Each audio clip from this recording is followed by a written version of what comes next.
Hi hello ನಮಸ್ತೆ ಎಲ್ಲರಿಗೂ inform media ಜಗತ್ತು ಚಾನಲಿನ ಮತ್ತೊಂದು ವಿಡಿಯೋಗೆ ಸ್ವಾಗತ ಸುಸ್ವಾಗತ. ಸ್ನೇಹಿತರೆ, ಎಲ್ಲರೂ ಹೇಗಿದ್ದೀರಾ? ಎಲ್ಲರೂ ಚೆನ್ನಾಗಿದ್ದೀರಾ ಅಂದ್ಕೊಂಡಿದ್ದೀನಿ. ನಾನು ಕೂಡ ತುಂಬಾ ಚೆನ್ನಾಗಿದ್ದೀನಿ. ಎಲ್ಲರೂ ಚೆನ್ನಾಗಿದ್ದೀರಾ ಅಂದ್ಕೊಂಡು ಭಾವಿಸ್ಕೊಂಡು ಇವತ್ತಿನ ಒಂದು ವಿಡಿಯೋನ ಶುರು ಮಾಡಿಬಿಡೋಣ. ಇವತ್ತಿನ ಒಂದು ವಿಡಿಯೋದಲ್ಲಿ ಡಿಸೆಂಬರ್ 2025 ಮೇಷರಾಶಿಯವರ ಭವಿಷ್ಯ ಡಿಸೆಂಬರ್ 16ರಿಂದ ಸ್ನೇಹಿತರೆ ಧನುರ್ಮಾಸ ಮುಗಿದ ನಂತರ ಸಾಕಷ್ಟು ಬದಲಾವಣೆಯನ್ನು ನೋಡಲಿದ್ದೀರಿ. ಧನುರ್ಮಾಸ ಆರಂಭ ಡಿಸೆಂಬರ್ 16ನೇ ತಾರೀಕು. 16ನೇ ತಾರೀಕು ನಂತರ ಸಾಕಷ್ಟು ಬದಲಾವಣೆಯನ್ನು ಮೇಷರಾಶಿಯವರು ನೋಡಲಿದ್ದೀರಿ.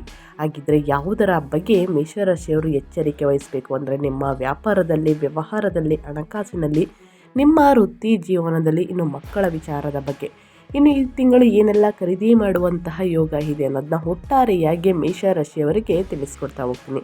ಇದನ್ನೆಲ್ಲ ಕಂಪ್ಲೀಟಾಗಿ ತಿಳ್ಕೋಬೇಕು, ಸಣ್ಣ ಪುಟ್ಟ ಪರಿಹಾರಗಳನ್ನು ಫಾಲೋ ಮಾಡಬೇಕು ಅಂದರೆ ಎಲ್ಲೂ ಕೂಡ ವಿಡನ್ನು ಸ್ಕಿಪ್ ಮಾಡಬಾರ್ದು. ಅಂದರೆ ವಿಡನ್ನು ಕಟ್ ಮಾಡಿ ಓಡಿಸ್ಕೊಂಡೋಗಿ ನೋಡಿದ್ರೆ ಫುಲ್ ಇನ್ಫಾರ್ಮೇಷನ್ ಅರ್ಥ ಆಗಲ್ಲ ಸ್ನೇಹಿತರೆ. ಸೊ ಹಾಗಾಗಿ ಎಲ್ಲ ವಿಡಿಯೋದಲ್ಲೂ ತಿಳಿಸ್ತಾ ಇರ್ತೀನಿ. ಮೊದಲಿಂದ ಕೊನೆ ತನಕ ವಿಡಿಯೋನ ವಾಚ್ ಮಾಡಿ. ವಿಡಿಯೋದಲ್ಲಿ ಒಳ್ಳೆ ಮಾಹಿತಿ ಸಿಕ್ಕಿದ್ದಲ್ಲಿ ತಪ್ಪದೆ ವಿಡಿಯೋಗೊಂದು ಲೈಕ್ ಕೊಟ್ಟು, ಇನ್ನೂ ನನ್ನ ಚಾನಲ್ನ ಸಬ್ಸ್ಕ್ರೈಬ್ ಮಾಡ್ಕೊಳ್ದೇ ನೋಡ್ತಿದ್ರೆ ದಯವಿಟ್ಟು ಇನ್ಫಾರ್ಮ್ ಮೀಡಿಯಾಗೆ ಸಬ್ಸ್ಕ್ರೈಬ್ ಆಗಿ ನಿಮ್ಮ ಅಭಿಪ್ರಾಯಗಳನ್ನು ಕಮೆಂಟ್ ಬಾಕ್ಸಲ್ಲಿ ತಿಳಿಸಿ. ಯಾರೆಲ್ಲ ಸಬ್ಸ್ಕ್ರೈಬ್ ಮಾಡಿಕೊಂಡು ಪ್ರತಿನಿತ್ಯ ವಿಡಿಯೋ ವಾಚ್ ಮಾಡ್ತಿದ್ದೀರಾ ಅಂಥವರಿಗೆ ಥ್ಯಾಂಕ್ ಯು ಸೋ ಮಚ್ ಅಂತ ಹೇಳ್ತಾ ವಿಡಿಯೋದ ಕಡೆ ಗಮನ ಕೊಟ್ಬಿಡೋಣ. ಹೌದು ಸ್ನೇಹಿತರೆ, ಮೇಷರಾಶಿಯ ಗ್ರಹಸ್ಥಿತಿಗಳು ಡಿಸೆಂಬರ್ 2025ರಲ್ಲಿ ಹೇಗಿರಲಿದೆ ಅಂದರೆ ಸೂರ್ಯ ಸ್ನೇಹಿತರೆ ವೃಶ್ಚಿಕದಲ್ಲಿ 8ನೇ ಮನೆಗೆ ಸ್ನೇಹಿತರೆ ಡಿಸೆಂಬರ್ 16ರವರೆಗೆ ಇರಲಿದ್ದಾರೆ. ನಂತರ ಡಿಸೆಂಬರ್ 16ರಿಂದ ಧನುರಾಶಿಗೆ 9ನೇ ಮನೆಗೆ ಸ್ಥಳಾಂತರಗೊಳ್ಳುತ್ತಾರೆ ಸ್ನೇಹಿತರೆ. ಇನ್ನು ಶುಕ್ರ ಕೂಡ ಸ್ನೇಹಿತರೆ ವೃಶ್ಚಿಕದಲ್ಲಿ 8ನೇ ಮನೆಯಿಂದ ಧನುರಾಶಿಗೆ 9ನೇ ಮನೆಗೆ ಡಿಸೆಂಬರ್ 20ರಂದು ಸಂಚಾರವನ್ನು ಮಾಡಲಿದ್ದಾರೆ. ಶನಿ ಮೀನದಲ್ಲಿ 12ನೇ ಮನೆಯಲ್ಲಿ ತಿಂಗಳವಿಡೀ ಇರಲಿದ್ದಾರೆ. ಇದು ಗ್ರಹಗಳ ಸಂಚಾರ ಮತ್ತು ಗ್ರಹಗಳ ಸ್ಥಿತಿ ಅಂತಲೇ ಹೇಳಬಹುದು. ಈ ಬದಲಾವಣೆಯಿಂದ ನಿಮ್ಮ ಜೀವನದಲ್ಲಿ ಸಾಕಷ್ಟು ಏರುಪೇರುಗಳನ್ನು ನೋಡಲಿದ್ದೀರಿ. ಸೊ ಹಾಗಾಗಿ ಕಂಪ್ಲೀಟಾಗಿ ಇದೇ ವಿಡಿಯೋದಲ್ಲಿ ತಿಳಿಸ್ಕೊಡ್ತೀನಿ.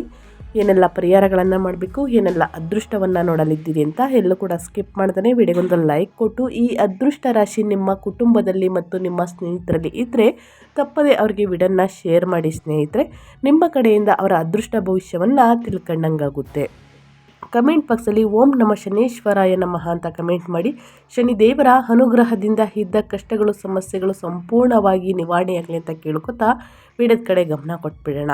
ಮೊದಲನೇದಾಗಿ ಮೇಷರಾಶಿಯವರಿಗೆ ಡಿಸೆಂಬರ್ 16ರ ನಂತರ ಸ್ನೇಹಿತರೆ ಮಾಸಿಕ ರಾಶಿ ಭವಿಷ್ಯ ಹೇಗಿರಲಿದೆ ಅನ್ನೋದಾದರೆ ಮೇಷರಾಶಿಯವರಿಗೆ ಡಿಸೆಂಬರ್ 2025 ಈ ತಿಂಗಳು ಅತ್ಯಂತ ಮಹತ್ವದ ಬದಲಾವಣೆಗಳನ್ನು ತರಲಿದೆ. ಈ ತಿಂಗಳಲ್ಲಿ ಗ್ರಹಗಳು ಒಂದು ರಾಶಿಯಿಂದ ಮತ್ತೊಂದು ರಾಶಿಗೆ ಬದಲಾಗುವುದರಿಂದ ನಿಮ್ಮ ಜೀವನದಲ್ಲಿ ಏರುಪೇರುಗಳು ಮತ್ತು ಶುಭ ಫಲಗಳು ಎರಡೂ ಕೂಡ ಕಂಡುಬರುತ್ತವೆ. ಪ್ರಮುಖವಾಗಿ ಸ್ನೇಹಿತರೆ ಡಿಸೆಂಬರ್ 16ನೇ ತಾರೀಕು ನಂತರ ಸಾಕಷ್ಟು ಶುಭ ಫಲಿತಾಂಶವನ್ನು ನೋಡಲಿದ್ದೀರಿ. ಶುಕ್ರನ ಸಂಚಾರ ಇರುವುದರಿಂದ 9ನೇ ಮನೆಯಲ್ಲಿ ಭಾಗ್ಯದ ಸ್ಥಾನ ಅಂದರೆ ಭಾಗ್ಯದ ಸ್ಥಾನಕ್ಕೆ ಶುಕ್ರ ಪ್ರವೇಶಿಸುವುದರಿಂದ ಈ ತಿಂಗಳು ವಿಶೇಷ ಅಂತಲೇ ಹೇಳ್ಬೋದು. ಮೇಷರಾಶಿಯವರಿಗೆ ತಿಂಗಳ ಮೊದಲಾರ್ಧದಲ್ಲಿ 8ನೇ ಮನೆಯಲ್ಲಿ ಗ್ರಹಗಳ ಸಂಚಾರದಿಂದ ಸ್ವಲ್ಪ ಒತ್ತಡವಿತ್ತು, ಆದರೆ ದ್ವಿತೀಯಾರ್ಧದಲ್ಲಿ ಅದೃಷ್ಟ ನಿಮ್ಮ ಕೈ ಹಿಡಿಯಲಿದೆ ಸ್ನೇಹಿತರೆ. ಸೊ ಹಾಗಾಗಿ ಸಾಕಷ್ಟು ಬದಲಾವಣೆ ಅಂತಲೇ ಹೇಳಬಹುದು. ಇನ್ನು ವೃತ್ತಿ ಮತ್ತು ಉದ್ಯೋಗದ ಬಗ್ಗೆ ಹೇಳೋದಾದರೆ, ಕೆರಿಯರ್ ಮತ್ತು ಜಾಬ್ ಬಗ್ಗೆ ಹೇಳೋದಾದರೆ ಏನೆಲ್ಲ ಅದೃಷ್ಟ ನಿಮ್ಮ ಕೈ ಹಿಡಿಯಲಿದೆ ಅನ್ನೋದಾದರೆ ಉದ್ಯೋಗದ ವಿಷಯದಲ್ಲಿ ಈ ತಿಂಗಳು 2 ವಿಭಿನ್ನ ಹಂತಗಳನ್ನು ಹೊಂದಿರುತ್ತದೆ ಸ್ನೇಹಿತರೆ. ಕೊನೆಯ 2 ವಾರಗಳು ಅಂದರೆ ಡಿಸೆಂಬರ್ 16ರಿಂದ 31ನೇ ತಾರೀಕುವರೆಗೆ ಸ್ನೇಹಿತರೆ. ಡಿಸೆಂಬರ್ 16ರಂದು ಸೂರ್ಯನು 9ನೇ ಮನೆಗೆ ಪ್ರವೇಶಿಸುವುದು ಮತ್ತು ಅದಕ್ಕೂ ಮೊದಲೇ ಕುಜ ಕೂಡ ಅಲ್ಲಿಗೆ ಸೇರುವುದರಿಂದ ಪರಿಸ್ಥಿತಿಗಳು ಸಂಪೂರ್ಣವಾಗಿ ನಿಮ್ಮ ಪರವಾಗಿ ಬದಲಾಗುತ್ತವೆ. ಉದ್ಯೋಗದಲ್ಲಿ ವರ್ಗಾವಣೆ ಬಯಸುವವರಿಗೆ ಅಥವಾ ಹೊಸ ಜವಾಬ್ದಾರಿಗಳನ್ನು ನಿರೀಕ್ಷಿಸುವವರಿಗೆ ಇದು ಶುಭ ಕಾಲ ಅಂತಲೇ ಹೇಳಬಹುದು. ಅದೃಷ್ಟ ಕೂಡಿರುತ್ತದೆ ಸ್ನೇಹಿತರೆ.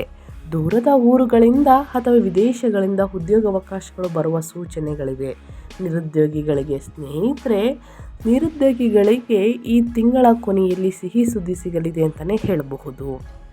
ಇನ್ನು ನಿಮ್ಮ ಹಣಕಾಸಿನ ವಿಚಾರಕ್ಕೆ ಬಂದರೆ ಏನೆಲ್ಲ ಬದಲಾವಣೆಯನ್ನು ಈ ತಿಂಗಳಲ್ಲಿ ನೋಡಲಿದ್ದೀರಿ ಮೇಷರಾಶಿಯವರು, ಯಾವುದರ ಬಗ್ಗೆ ಮೇಷರಾಶಿಯವರು ಎಚ್ಚರಿಕೆ ವಹಿಸಬೇಕು ಅನ್ನೋದನ್ನ ನೋಡ್ತಾ ಹೋಗೋಣ. ಆಕಸ್ಮಿಕ ಧನ ಲಾಭ ಸ್ನೇಹಿತರೆ, 8ನೇ ಮನೆಯಲ್ಲಿ ಶುಕ್ರ ಮತ್ತು ಬುಧ ಸಂಚರಿಸುವ ಸಮಯದಲ್ಲಿ ತಿಂಗಳ ಮಧ್ಯದಲ್ಲಿ ಸ್ನೇಹಿತರೆ, ಅಂದರೆ 15ನೇ ತಾರೀಕು ನಂತರ ಸ್ನೇಹಿತರೆ, ನಿಮಗೆ ಅನಿರೀಕ್ಷಿತ ಮೂಲಗಳಿಂದ ಹಣ ಬರಬಹುದು. ಇನ್ಶೂರೆನ್ಸ್, ಹಳೆಯ ಬಾಕಿ ವಸೂಲಾತಿ ಅಥವಾ ಸ್ನೇಹಿತರೆ ಹಳೆಯ ಹೂಡಿಕೆಯನ್ನು ಮಾಡ್ತೀರಾ, ಇವಾಗ ಸ್ನೇಹಿತರೆ ಅದರಿಂದ ಲಾಭವನ್ನು ನೋಡಲಿದ್ದೀರಿ. ಪಿತ್ರಾರ್ಜಿತ ಆಸ್ತಿಗೆ ಸಂಬಂಧಿಸಿದ ವಿಷಯಗಳಲ್ಲಿ ಅನುಕೂಲಕರವಾಗಿರುತ್ತದೆ. ಇನ್ನು ಹೂಡಿಕೆಗಳ ಬಗ್ಗೆ ಹೇಳೋದಾದರೆ ಡಿಸೆಂಬರ್ 20ರವರೆಗೆ ಹೊಸ ಹೂಡಿಕೆಗಳ ವಿಷಯದಲ್ಲಿ ಎಚ್ಚರಿಕೆಯಿಂದ ಹೆಜ್ಜೆ ಇಡಬೇಕು. ಷೇರು ಮಾರುಕಟ್ಟೆ ಅಥವಾ ರಿಸ್ಕ್ ಇರುವ ವ್ಯಾಪಾರ ವ್ಯವಹಾರಗಳಲ್ಲಿ ಹಣ ಹಾಕದಿರುವುದು ಒಳ್ಳೆಯದು. ಡಿಸೆಂಬರ್ 20ರ ನಂತರ ಶುಕ್ರನು 9ನೇ ಮನೆಗೆ ಬದಲಾದಾಗ ಆರ್ಥಿಕ ಪರಿಸ್ಥಿತಿ ಸುಧಾರಿಸುತ್ತದೆ ಸ್ನೇಹಿತರೆ. ಇನ್ನು ಖರ್ಚುಗಳು ಹೇಗಿರಲಿದೆ ಅಂದರೆ ಪ್ರಯಾಣ, ಆರೋಗ್ಯ ಅಥವಾ ವಾಹನ ರಿಪೇರಿಗಾಗಿ ಹಣ ಹೆಚ್ಚು ಖರ್ಚು ಮಾಡಬೇಕಾಗಿ ಬರಬಹುದು. ಒಟ್ಟಾರೆಯಾಗಿ ಹೇಳಬೇಕು ಅಂದರೆ ನಿಮ್ಮ ಹಣಕಾಸಿನ ವಿಷಯದಲ್ಲಿ ಈ ತಿಂಗಳು ಮಿಶ್ರ ಫಲಿತಾಂಶಗಳನ್ನು ನೀಡುತ್ತದೆ ಗ್ರಹ ಸಂಚಾರದಿಂದ, ಗ್ರಹಗಳ ಸ್ಥಾನ ಬದಲಾವಣೆಯಿಂದ ಸ್ನೇಹಿತರೆ. ಇನ್ನು 11ನೇ ಮನೆಯಲ್ಲಿ ರಾಹು ಇರುವುದರಿಂದ ಆದಾಯದ ಮೂಲಗಳು ತುಂಬಾ ಚೆನ್ನಾಗಿರುತ್ತವೆ. ಆದರೆ 12ನೇ ಮನೆಯಲ್ಲಿ ಶನಿ ಮತ್ತು 8ನೇ ಮನೆಯಲ್ಲಿ ಗ್ರಹಗಳ ಸಂಚಾರದಿಂದ ಖರ್ಚುಗಳು ಕೂಡ ಅದೇ ಪ್ರಮಾಣದಲ್ಲಿ ಇರುತ್ತವೆ ಅಂತಲೇ ಹೇಳಬಹುದು. ಇನ್ನು ನಿಮ್ಮ ವೈಯಕ್ತಿಕ ಜೀವನದ ಬಗ್ಗೆ ಹೇಳೋದಾದರೆ, ನಿಮ್ಮ ಪ್ರೇಮ ಸಂಬಂಧದ ಬಗ್ಗೆ ಹೇಳೋದಾದರೆ, ಕುಟುಂಬದ ಬಗ್ಗೆ ಹೇಳೋದಾದರೆ ಏನೆಲ್ಲ ಬದಲಾವಣೆಯನ್ನು ಮೇಷರಾಶಿಯವರು ನೋಡಲಿದ್ದೀರಿ, ಯಾವ ವಿಚಾರದ ಬಗ್ಗೆ ಎಚ್ಚೆತ್ತುಕೊಳ್ಬೇಕು ಅನ್ನೋದಾದರೆ, ತಿಂಗಳ ಮೊದಲಾರ್ಧದಲ್ಲಿ 8ನೇ ಮನೆಯಲ್ಲಿ ಗ್ರಹಗಳಿರುವುದರಿಂದ ಜೀವನ ಸಂಗಾತಿಯೊಂದಿಗೆ ಸಣ್ಣ ಪುಟ್ಟ ಭಿನ್ನಾಭಿಪ್ರಾಯಗಳು ಬಂದಿತ್ತು ಸ್ನೇಹಿತರೆ. ಆದರೆ ದ್ವಿತೀಯಾರ್ಧದಲ್ಲಿ ಅಂದರೆ 16ನೇ ತಾರೀಕು ನಂತರ 9ನೇ ಮನೆಯಲ್ಲಿ ಶುಕ್ರನ ಸಂಚಾರದಿಂದ ದಾಂಪತ್ಯ ಜೀವನ ಸುಖಮಯವಾಗಿರುತ್ತದೆ. ಕುಟುಂಬದೊಂದಿಗೆ ತೀರ್ಥಯಾತ್ರೆ ಅಥವಾ ಪ್ರವಾಸಕ್ಕೆ ಹೋಗುವ ಯೋಗವಿದೆ ಸ್ನೇಹಿತರೆ ಮೇಷರಾಶಿಯವರಿಗೆ.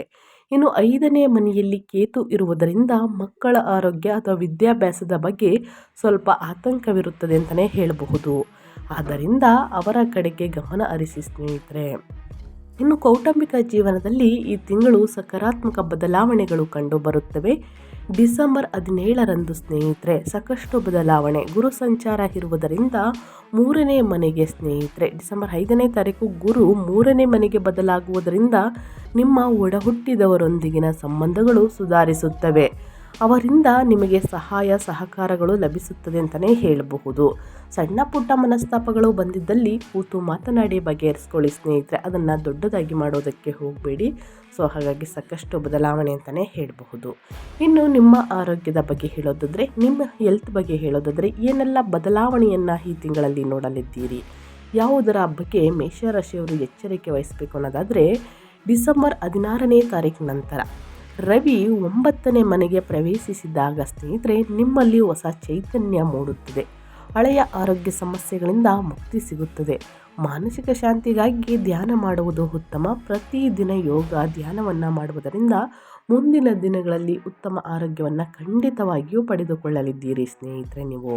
ಇನ್ನು ಆರೋಗ್ಯದ ವಿಷಯದಲ್ಲಿ ಈ ತಿಂಗಳು ಜಾಗೃತಿ ಅವಶ್ಯಕ ಸ್ನೇಹಿತರೆ. ಯಾವುದರ ಬಗ್ಗೆ ಅಂದರೆ ಮುಖ್ಯವಾಗಿ 3ನೇ ವಾರದಲ್ಲಿ ಸ್ನೇಹಿತರೆ ನಿಮ್ಮ ರಾಶಿಯ ಅಧಿಪತಿ ಕುಜ 8ನೇ ಮನೆಯಲ್ಲಿ ಇರುವುದರಿಂದ ಸ್ನೇಹಿತರೆ ರಕ್ತದೊತ್ತಡ, ಉಷ್ಣಬಾಧೆ ಅಥವಾ ಹೊಟ್ಟೆಗೆ ಸಂಬಂಧಿಸಿದ ಸಮಸ್ಯೆಗಳು ಕಾಡಬಹುದು. ವಾಹನವನ್ನು ಚಾಲನೆ ಮಾಡುವಾಗ ಅವಸರ ಸಲ್ಲದು ಸ್ನೇಹಿತರೆ, ಯಾಕಂದರೆ ಸಣ್ಣ ಪುಟ್ಟ ಗಾಯಗಳಾಗುವಂತಹ ಸಂಭವವಿದೆ. ಸೊ ಆ ವಿಚಾರದಲ್ಲಿ ಬಹಳಷ್ಟು ಎಚ್ಚರಿಕೆ ವಹಿಸಿ ಮೇಷರಾಶಿಯವರು ಸ್ನೇಹಿತರೆ. ಅತಿಯಾದ ವೇಗ ಯಾರಿಗೂ ಕೂಡ ಒಳಿತಲ್ಲ ಸ್ನೇಹಿತರೆ.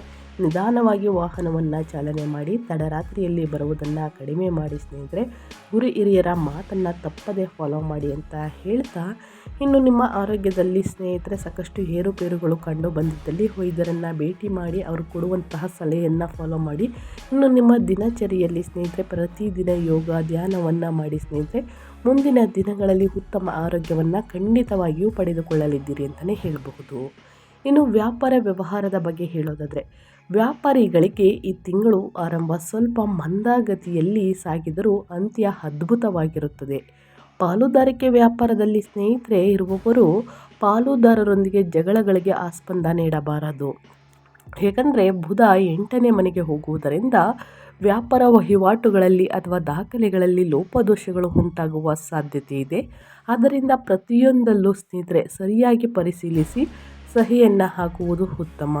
ತಿಂಗಳ ದ್ವಿತೀಯಾರ್ಧದಲ್ಲಿ ವ್ಯಾಪಾರ ವಿಸ್ತರಣೆಗೆ ಮತ್ತು ಹೊಸ ಒಪ್ಪಂದಗಳಿಗೆ ಗ್ರಹಗಳು ಅನುಕೂಲಕರವಾಗಿದೆ. ಸೊ ಹಾಗಾಗಿ ಯಾರೆಲ್ಲ ವ್ಯಾಪಾರ ವಿಸ್ತರಣೆಯನ್ನು ಮಾಡಬೇಕು ಅಂದ್ಕೊಂಡಿದ್ದೀರಾ, ಹೊಸ ಒಪ್ಪಂದಗಳಿಗೆ ಕೈ ಹಾಕಬೇಕು ಅಂದ್ಕೊಂಡಿದ್ದೀರಾ ಮಾಡ್ಬೋದು. ದೂರದ ಪ್ರದೇಶಗಳಿಂದ ಹೊಸ ಆರ್ಡರ್ಗಳು ಕೂಡ ಬರುವ ಸಾಧ್ಯತೆ ಇದೆ ಮೇಷರಾಶಿಯವರಿಗೆ ಸ್ನೇಹಿತರೆ. ಇನ್ನು ನಿಮ್ಮ ಶಿಕ್ಷಣದ ಬಗ್ಗೆ ಹೇಳೋದಾದರೆ ಮೇಷರಾಶಿಯವರು ಏನೆಲ್ಲ ಫಲಿತಾಂಶವನ್ನು ನೋಡಲಿದ್ದೀರಿ ಅಂದರೆ, ಡಿಸೆಂಬರ್ 29ರ ನಂತರ ಬುಧನು 9ನೇ ಮನೆಗೆ ಹೋಗುವುದು ಉನ್ನತ ವ್ಯಾಸಂಗಕ್ಕೆ ಅನುಕೂಲಕರ. ವಿದ್ಯಾರ್ಥಿಗಳಿಗೆ ಇದು ಸ್ವಲ್ಪ ಕಠಿಣ ಪರಿಶ್ರಮದ ಸಮಯ ಅಂತಲೇ ಹೇಳ್ಬೋದು. 5ನೇ ಮನೆಯಲ್ಲಿ ಕೇತುವಿನ ಪ್ರಭಾವದಿಂದ ಓದಿನ ಮೇಲೆ ಏಕಾಗ್ರತೆ ವಹಿಸುವುದು ಕಷ್ಟವಾಗಬಹುದು. ಅನಗತ್ಯ ವಿಷಯಗಳ ಕಡೆಗೆ ಮನಸ್ಸು ವಾಲಬಹುದು. ಆದರೆ ಗುರುವು 3ನೇ ಮನೆಗೆ ಬರುವುದರಿಂದ ಹೊಸ ವಿಷಯಗಳನ್ನು ಕಲಿಯುವ ಆಸಕ್ತಿ ಹೆಚ್ಚಾಗುತ್ತದೆ. ಇನ್ನು ಸ್ಪರ್ಧಾತ್ಮಕ ಪರೀಕ್ಷೆಗಳಲ್ಲಿ ತಯಾರಾಗುವವರು ಕಠಿಣ ಶ್ರಮ ಪಟ್ಟರೆ ಮಾತ್ರ ಫಲಿತಾಂಶ ಸಿಗುತ್ತದೆ ಸ್ನೇಹಿತರೆ. ಸೊ ಪ್ರತಿದಿನ ಕಷ್ಟಪಟ್ಟವರಿಗೆ ಫಲಿತಾಂಶ ಖಂಡಿತವಾಗಿಯೂ ಸಿಗಲಿದೆ ಅಂತ ಹೇಳ್ತಾ ನಾನು ವಿಡಿಯೋನ ಎಂಡ್ ಮಾಡೋ ಮುಂಚೆ ಒಂದು 2-3 ಪರಿಹಾರವನ್ನು ತಿಳಿಸ್ಕೊಡ್ತೀನಿ. ನಿಮ್ಮ ಸಮಸ್ಯೆಗಳಿಗೆ ಅನುಗುಣವಾಗಿ ಈ ಪರಿಹಾರಗಳನ್ನು ಫಾಲೋ ಮಾಡೋದ್ರಿಂದ ನಿಮ್ಮ ಸಮಸ್ಯೆಗಳು ಕ್ರಮೇಣವಾಗಿ ಕಡಿಮೆಯಾಗಲಿದೆ.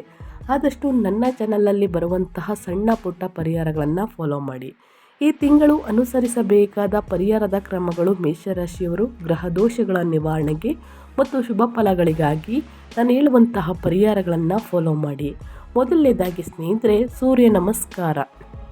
ಡಿಸೆಂಬರ್ 16ರ ನಂತರ ಸೂರ್ಯ ಅನುಕೂಲಕರವಾಗಿಲ್ಲದ ಕಾರಣ ಪ್ರತಿದಿನ ಸೂರ್ಯ ನಮಸ್ಕಾರ ಮಾಡುವುದು ಮತ್ತು ಆದಿತ್ಯ ಹೃದಯ ಸ್ತೋತ್ರ ಪಾರಾಯಣ ಮಾಡುವುದು ಒಳ್ಳೆಯದು ಸ್ನೇಹಿತರೆ.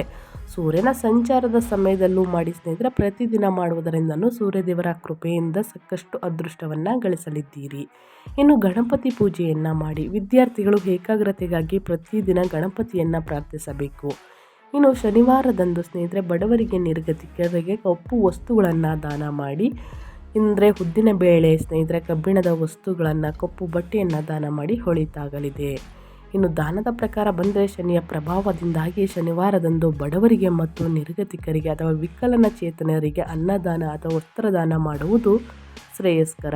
ಸೊ ತಪ್ಪದೆ ಮಾಡಿ ಅಂತ ಹೇಳ್ತಾ ನಾನು ವಿಡಿಯೋನ ಎಂಡ್ ಮಾಡ್ತಾ ಇದ್ದೀನಿ. ದಯವಿಟ್ಟು ಮೇಷರಾಶಿಯವರಿಗೆ ಇವತ್ತಿನ ಒಂದು ವಿಡಿಯೋದಲ್ಲಿ ಒಳ್ಳೆಯ ಮಾಹಿತಿ ಸಿಕ್ಕಿದ್ದಲ್ಲಿ, ಈ ವಿಡಿಯೋ ಯೂಸ್ಫುಲ್ ಅನಿಸಿದ್ದಲ್ಲಿ ವಿಡಿಯೋಗೆ ಲೈಕ್ ಮಾಡಿ. ಇನ್ನೂ ನನ್ನ ಚಾನಲ್ನ ಸಬ್ಸ್ಕ್ರೈಬ್ ಮಾಡ್ಕೊಂಡಿಲ್ಲ ಅಂದರೆ ದಯವಿಟ್ಟು ಇನ್ಫಾಮೀಡಿಯಾಗೆ ಸಬ್ಸ್ಕ್ರೈಬ್ ಆಗಿ ನಿಮ್ಮ ಅಭಿಪ್ರಾಯಗಳನ್ನು ಕಮೆಂಟ್ ಬಾಕ್ಸಲ್ಲಿ ತಿಳಿಸಿ. ಯಾರೆಲ್ಲ ಸಬ್ಸ್ಕ್ರೈಬ್ ಮಾಡ್ಕೊಂಡಿದ್ದೀರಾ ಅವ್ರಿಗೆ ಥ್ಯಾಂಕ್ ಯು ಸೋ ಮಚ್ ಅಂತ ಹೇಳ್ತಾ, ನಿಮಗೂ ಮತ್ತು ನಿಮ್ಮ ಕುಟುಂಬಕ್ಕೆ ತುಂಬಾ ಒಳ್ಳೆಯದಾಗಲಿ. ಶನಿ ದೇವರ ಆಶೀರ್ವಾದ ಸಿಗಲಿ. ಮತ್ತೊಂದು ವಿಡಿಯೋ ಜೊತೆ ಮತ್ತೊಂದು ಹೊಸ ಅಪ್ಡೇಟಲ್ಲಿ ಸಿಗ್ತೀನಿ. Thank you for watching.